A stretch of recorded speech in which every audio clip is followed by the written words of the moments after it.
नमस्कार, मैं प्रतिभा खेड़े आपका स्वागत करती हूँ अपने YouTube चैनल नॉलेज रेन में, जहाँ हम एड ग्रेड अभ्यास पुस्तिका विज्ञान विषय कक्षा 8 के हल देख रहे हैं।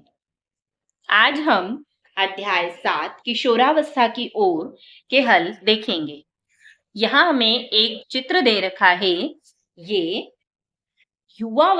शिशु अवस्था से लेकर युवा अवस्था तक के परिवर्तन दर्शा रहा है।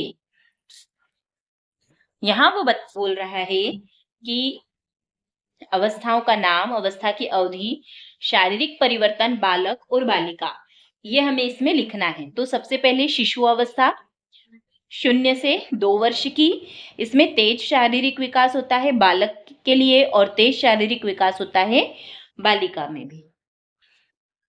इसके बाद है बाल्यावस्था 3 से 10 वर्ष, लंबाई और वजन में वृद्धि, लंबाई में तेजी से वृद्धि।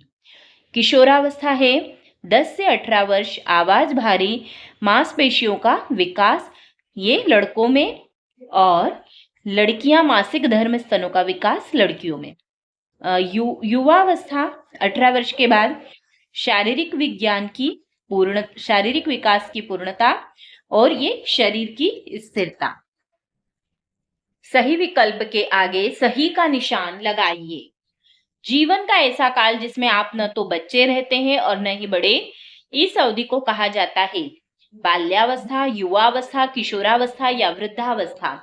तो इसे कहा जाता है किशोरावस्था। अगला प्रश्न है, आपकी कक्षा में कोई मित्र शारीरिक रूप से दुर्बल है तो आप उसे आहार में क्या खाने की सलाह देंगे? चिप्स, नूडल, बर्गर, डिब्बाबंद खाद्य पदार्थ, रोटी, दाल, हरी सब्जियां, कुरकुरे, पिज्जा। तो हम जानते हैं ये सारी जो चीजें हैं ये स्वास्थ्य के लिए ठीक नहीं है, तो हम उसे रोटी, दाल, हरी सब्जियां खाने की सलाह देंगे। अगला प्रश्न है, पहेली के दादाजी मधुमेह रोग से पीड़ित हैं, तो डॉक्टर द्वारा इंसुलिन हार्मोन की कमी बताई गई। इंसुलिन का उत्पादन निम्न में से किस ग्रंथि में होता है? पीयूष ग्रंथि, एड्रिनल ग्रंथि, अग्नाशय ग्रंथि या थायराइड ग्रंथि। तो इसका सही उत्तर है अग्न्याशय ग्रंथि। चौथा है इसका, नशीली दवाओं के सेवन से क्या हानिकारक प्रभाव होते हैं? तो ऑप्शन नंबर 1 है तनाव महसूस होना, भ्रमित असुरक्षित महसूस होना, स्वास्थ्य खुशी दोनों बर्बाद होना, उपरोक्त सभी। तो नशीली दवाओं के सेवन से सारी चीजें ही होती है, इसलिए उपरोक्त सभी सही ऑप्शन है।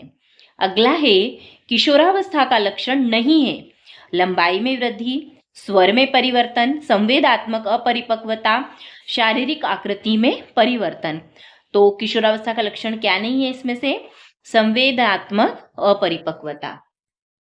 प्रश्न नंबर 2 है, नीचे दिए गए शब्दों का चयन कर रिक्त स्थान की पूर्ति कीजिए। शरीर में इंसुलिन हार्मोन की कमी के कारण मधुमेह रोग होता है। अंतःस्रावी ग्रंथियों द्वारा स्रावित पदार्थ हार्मोन है जो रुधिर में सीधे पहुंचते हैं। भुजों की लंबाई में एकाएक वृद्धि हो रही है, वह जीवन की किशोरावस्था है। हरी पत्तेदार सब्जियां, गुड़ आदि लोह प्रचुर खाद्य पदार्थ हैं। वृषण तथा अंडाशय लैंगिक हार्मोन स्रावित करते हैं।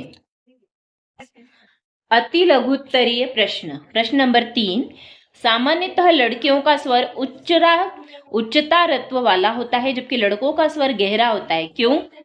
लड़के एवं लड़कियों के स्वर यंत्र में भिन्नता होती है, इसलिए इनके स्वरों में भी अंतर होता है। प्रश्न नंबर 4, यदि व्यक्ति के आहार में पर्याप्त आयोडीन न हो तो क्या होगा? यदि व्यक्ति के आहार में पर्याप्त आयोडीन न हो तो घेंगा नाम की बीमारी हो सकती है। प्रश्न नंबर 5 है, किशोरावस्था में अधिकतर किशोरों के चेहरे पर फुंसियां और मुहासे क्यों आ जाते हैं? तो किशोरावस्था में हार्मोनल परिवर्तन के कारण त्वचा की तेल ग्रंथियां अधिक सक्रिय हो जाती है, जिससे रोम छिद्र बंद हो जाते हैं, इस कारण फुंसियां और मुहासे हो जाते हैं। अगला है प्रश्न नंबर 6, चिप्स तथा पैक किए हुए अथवा डिब्बाबंद खाद्य को नियमित भोजन में लेना उचित नहीं है, क्यों? क्योंकि इस तरह की खाद्य सामग्री को संरक्षित करने के लिए कुछ रसायनों का प्रयोग किया जाता है जो स्वास्थ्य के लिए हानिकारक होते हैं। यहाँ चित्र में हमें दिखा गया है, नीचे दिए गए चित्र में रिक्त वृत्तों को भरिए। ए तथा बी बच्चे नर हैं अथवा मादा, ये लिखिए। यहाँ एक्स एक्स लिखा है, यहाँ पर एक्स वाई लिखा है, तो यहाँ क्या आ जाएगा एक्स एक्स और ये एक्स वाई।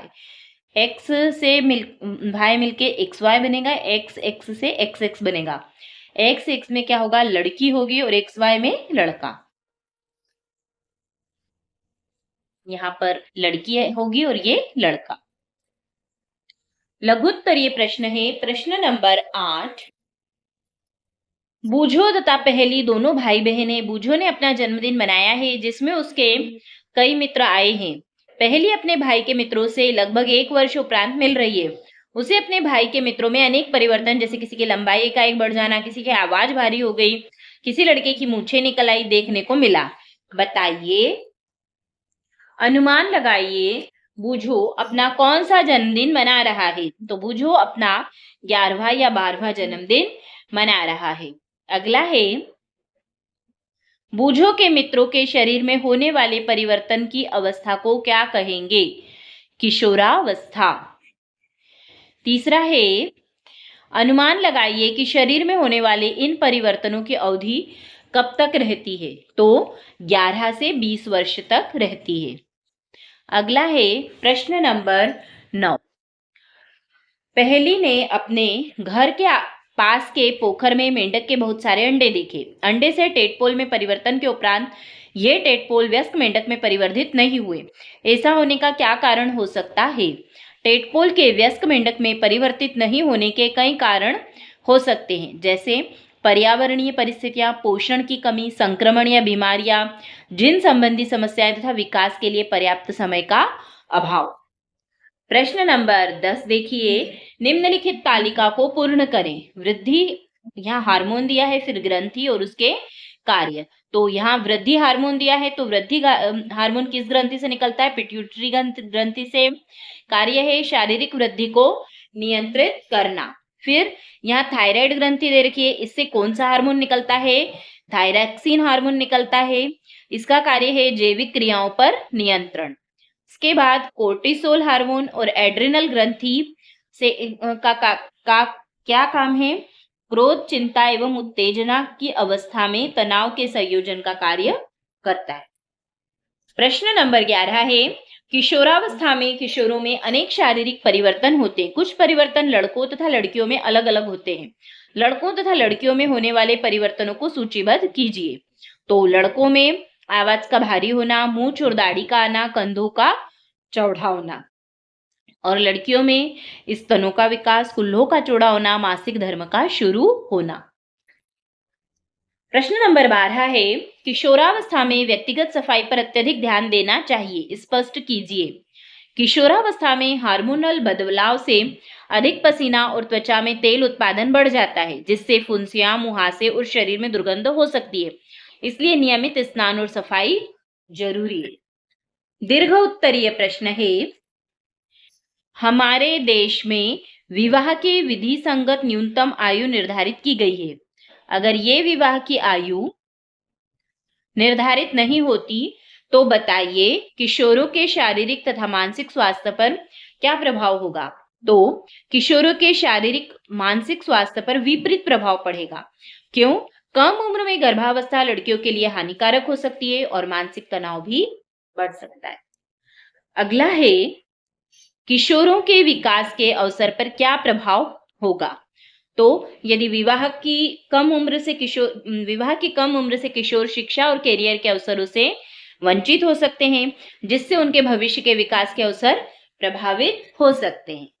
प्रश्न नंबर 14 देखिए, किशोरावस्था में शारीरिक व्यायाम का महत्व। तो किशोरावस्था में शारीरिक व्यायाम इसके बारे में हमें क्या लिखना है? टिप्पणी लिखना है। तो किशोरावस्था में शारीरिक व्यायाम बहुत महत्वपूर्ण होता है, क्योंकि इस समय शरीर तेजी से बढ़ता है और हड्डियां, मांसपेशियां मजबूत होती हैं। नियमित व्यायाम से किशोरों का शारीरिक विकास संतुलित रहता है। किशोरावस्था में नशीली दवाओं के सेवन का स्वास्थ्य पर प्रभाव। तो किशोरावस्था में नशीली दवाओं का सेवन अधिक हानिकारक होता है। यह मानसिक तनाव, स्वास्थ्य समस्याएं और सामाजिक आर्थिक समस्याएं उत्पन्न कर सकता है। नशीली दवाओं का सेवन शारीरिक विकास में बाधा डालता है। प्रश्न नंबर 15 है, नीचे दी गई सारणी में आयु वृद्धि के अनुपात में लड़कों एवं लड़कियों की अनुमानित लंबाई के आंकड़े दर्शाए गए हैं। लड़के एवं लड़कियां दोनों की लंबाई एवं आयु को प्रदर्शित करते हुए एक ही ग्राफ कागज पर खींचिए। यहाँ ये जो सारणी दे रखी है इसमें हमें आयु दे रखी है 0 वर्ष, सेंटीमीटर में लंबाई दे रखी है 53, फिर 4 वर्ष में लड़के की लंबाई दे रखी है 96 सेंटीमीटर और लड़की की 92, 8 वर्ष में लड़के की 114, लड़की की 110, 12 वर्ष में 129 और इधर लड़की की 133, 16 में 150, 150 और 20 में 173, 165। ये हमें लंबाई इसमें दे रखी है। इनसे हमें क्या करना है, एक ग्राफ खींचना है। तो यहाँ चित्र में देखिए, यहाँ हमने ग्राफ खींचा है। यहाँ 0, 2.5, 5, 7.5, 10, 12.5, 15.0, 17.5 और ये 20.0 है ना। और यहाँ 60, 80, 100, 120, 140 और ये 160 लिखा है। अब ये ग्राफ जैसा प्रश्न में पीछे दिया गया है, लंबाई 0 पे, फिर इसके बाद यहाँ पर इस तरफ देखें हम 4 वर्ष में कितनी होगी लंबाई। ये लड़के और लड़कियों का दोनों का हमने क्या खींचा है, ग्राफ खींचा है। इस ग्राफ से आप क्या निष्कर्ष निकाल सकते हैं। तो इस लड़कियों की लंबाई कितनी है 12 और 16 और लड़कों की लंबाई 14 और 18 वर्ष में तेजी से बढ़ती है। किस आयु वर्ग में लड़के लड़कियों की लंबाई समान है। तो 12 वर्ष की आयु में इनकी लंबाई समान है। किस आयु वर्ग में लड़के तथा लड़कियों की लंबाई में अधिक अंतर है। तो 16 से 18 वर्ष की आयु में इनमें अधिक अंतर है। अब हम यहाँ देखेंगे प्रोजेक्ट नंबर 1। अपने मित्रों का एक समूह बनाइए, उसमें चर्चा कर उन खाद्य पदार्थों के नाम लिखिए जो उनके द्वारा पिछले दिन नाश्ते, दोपहर के भोजन में एवं रात्रिकालीन भोजन में खाया गया। मित्र का नाम लिखना है, नाश्ते के लिए खाद्य सामग्री, दोपहर के भोजन में लिए गए खाद्य पदार्थ और रात्रिकालीन भोजन के खाद्य पदार्थ। तो यहाँ पर राम ने पोहा और दूध लिया है, रोटी दाल सब्जी लिए दोपहर के खाने में और चावल दाल सलाद लिया है रात के खाने में। मोहन ने ब्रेड बटर अंडा लिया है नाश्ते में, पुलाव रायता दोपहर के खाने में और रोटी सब्जी दही रात के खाने में। श्याम ने उपमा चाय ली है नाश्ते में, पराठा आलू की सब्जी दोपहर के खाने में और दाल चावल पनीर रात के खाने में। सोहन ने इडली सांभर लिया है नाश्ते में, दोपहर में लिया है चावल सब्जी दाल और रात में चपाती मटर पनीर। रमेश ने सैंडविच फ्रूट्स नाश्ते में, खिचड़ी पापड़ दोपहर के खाने में और रोटी और पनीर रात के खाने में। अब शरीर की समुचित वृद्धि के लिए उत्तरदायी खाद्य पदार्थ कौन से हैं। तो शरीर की समुचित वृद्धि के लिए उत्तरदायी खाद्य पदार्थों में पोहा, दूध, अंडा, रोटी, दाल, सब्जी, चावल, दही, पनीर, इडली, सांभर और फल शामिल हैं।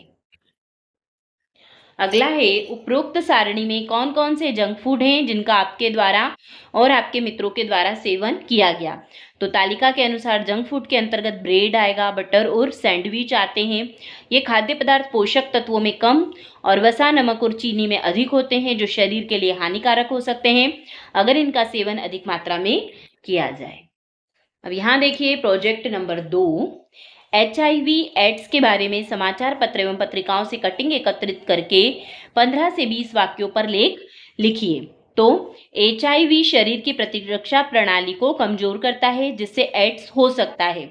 यह वायरस संक्रमित रक्त, वीर्य, स्तनपान से फैलता है। बचाव के लिए सुरक्षित यौन संबंध और संक्रमित सुई व रक्त से बचना जरूरी है। जागरूकता, शिक्षा और उचित उपचार इस बीमारी से बचाव में महत्वपूर्ण है। अगला प्रश्न है, संक्रामक रोगों की सूची बनाइए तथा ये किन माध्यमों द्वारा एक व्यक्ति से दूसरे में फैलते हैं। ऐसे रोगों की रोकथाम के लिए आप क्या उपाय करेंगे, लिखिए। तो संक्रामक रोग हैं मलेरिया, डेंगू, चिकनगुनिया, इन्फ्लुएंजा, खसरा, टाइफाइड, हेपेटाइटिस बी और सी, चेचक, कोरोना वायरस, कोविड-19। रोकथाम है इसकी मच्छरदानी का उपयोग, स्वच्छता, मास्क पहनना, टीकाकरण और सुरक्षित भोजन। धन्यवाद। आज के लिए इतना ही। अगले वीडियो में हम अध्याय 8 बल तथा दाब के हल देखेंगे। अगर आपको मेरे वीडियोस पसंद आ रहे हैं तो कृपया इन्हें लाइक करिए, शेयर करिए और चैनल को सब्सक्राइब करिए।